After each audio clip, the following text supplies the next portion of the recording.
Oke, kita lanjutkan di sini. Tadi kita tahu bahwa perubahan sedikit aja di salinitas air laut itu bisa menyebabkan perubahan densitas sehingga nanti ada yang tenggelam, ada yang timbul, dan pada daerah-daerah dengan kondisi temperatur yang ekstrim, efek itu jadi lebih dilebaikan, quote unquote. Oke. Nah, lebih dari itu ternyata bahwa perubahan salinitas itu salah satu studinya membuktikan bahwa dia tuh menyebabkan perubahan karbon dioksida. Kenapa? Karena untuk air-air yang lebih tinggi salinitasnya, karbon dioksida tuh susah buat terlarut di larutan itu sehingga dia tetap ada di di udara. Kalau di udara karbon dioksida lebih banyak berarti dia menyebabkan efek pemanasan di permukaan bumi. Itu salah satunya. Ada studi-studi lain. Nah, oleh karena pentingnya salinitas ini, dunia-dunia besar kayak tadi Amerika yang sudah melakukan studi oceanografi dari zaman bahla, dia tuh sampai sekarang masih mengikuti merekod kondisi salinitas dunia tahun ke tahun. Ini saya mau ngasih tahu eh, hasil salah satu hasil dari satelitnya yang divisualisasikan. Kita lihat ya.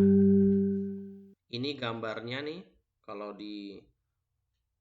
diamkan, kita lihat.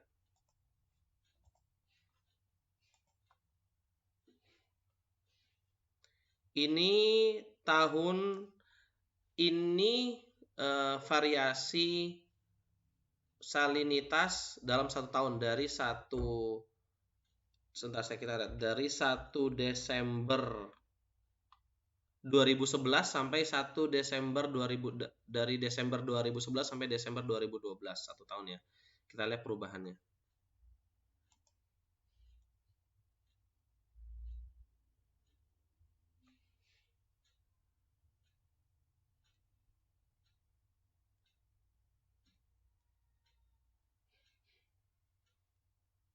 Kita ulang, cuma 12 detik kok.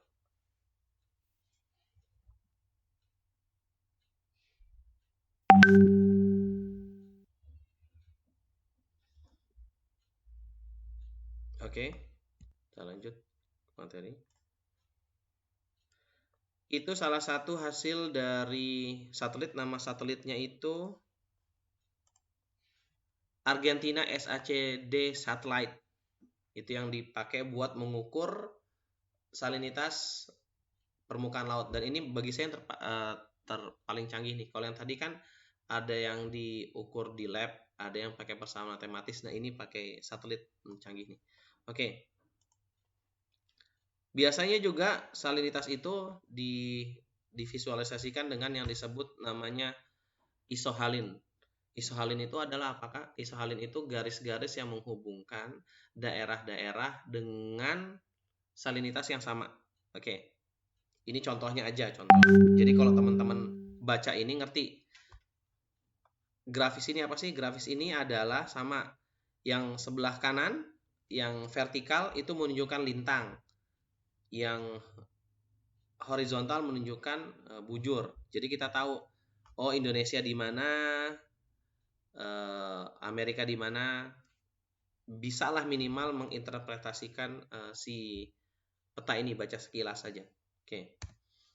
Berikutnya nih contoh lagi, kita lihat bagaimana kalau tadi kan satelitnya si petanya tuh dibikin flat, bukan berarti flat earth ya. Jadi ini kita lihat kalau misalnya globe.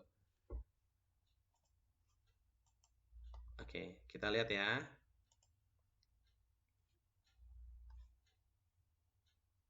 Ini sebentar, ini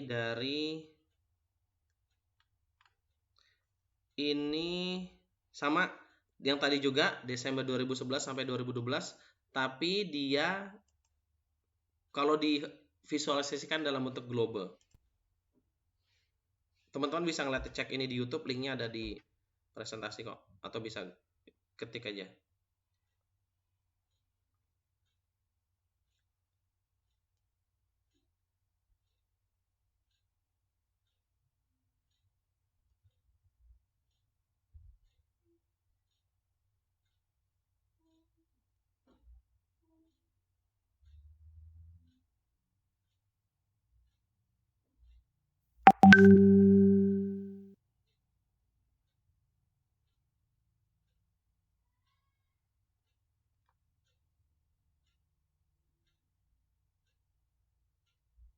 Oke, semoga bisa ngelihat distribusi salinitas di dunia hasilnya.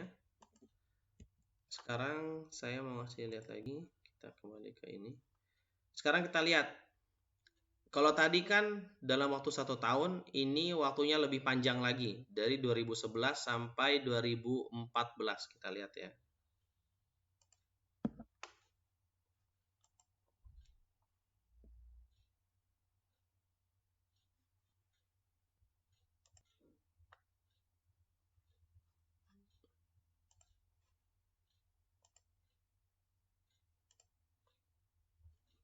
Nah, kita lihat ini dari 2011 sampai 2014, kita lihat.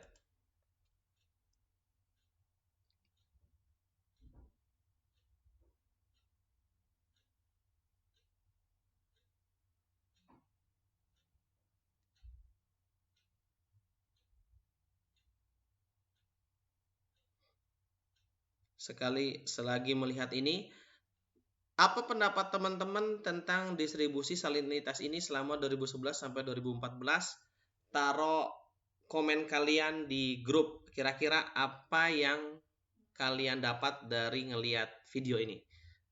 Feel free, tidak ada yang salah, tidak ada yang benar. Kita lihat aja bagaimana pendapat kalian tentang distribusi ini dalam jangka waktu 2011 sampai 2014. Silahkan taruh di komen ya. Oke. Jadi kita bisa bilang bahwa salah satu pentingnya mengamati, yang saya ulang, mengamati salinitas adalah ternyata salinitas itu berpengaruh terhadap jumlah karbon dioksida di permukaan. Karbon dioksida ini nanti ngaruhnya kemana? Ke temperatur permukaan. Apakah bumi makin panas, bumi makin dingin, itu salah satunya. Tapi banyak studi-studi lain. Oke. Kita selama tadi berbicara tentang salinitas, tentu aja dari sudut pandang oceanographer, dari sudut pandang ilmu kelautan murni. Sekarang apa sih fungsinya mempelajari itu untuk kita sebagai seorang engineer, sebagai seorang calon port engineer? Ternyata ini ada salah satu studi tahun 2012. Ini saya ambil dari jurnal ITS, silahkan.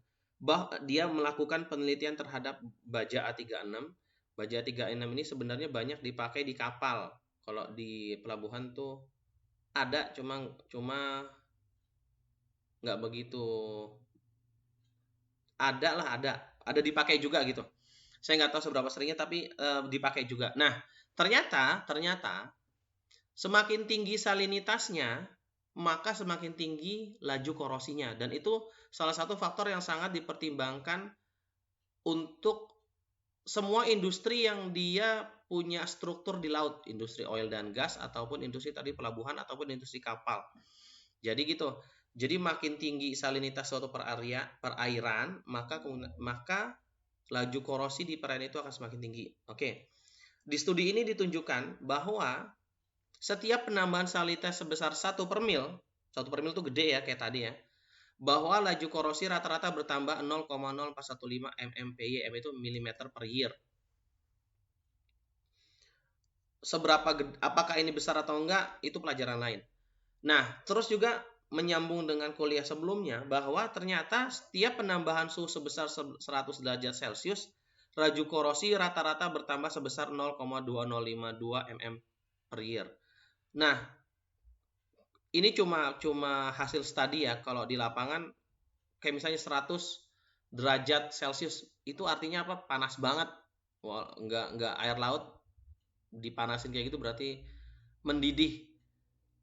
Cuma ternyata penaikan proses mendidihnya air laut tuh bisa terjadi bukan karena naik temperatur aja. Itu nanti ada cerita lain.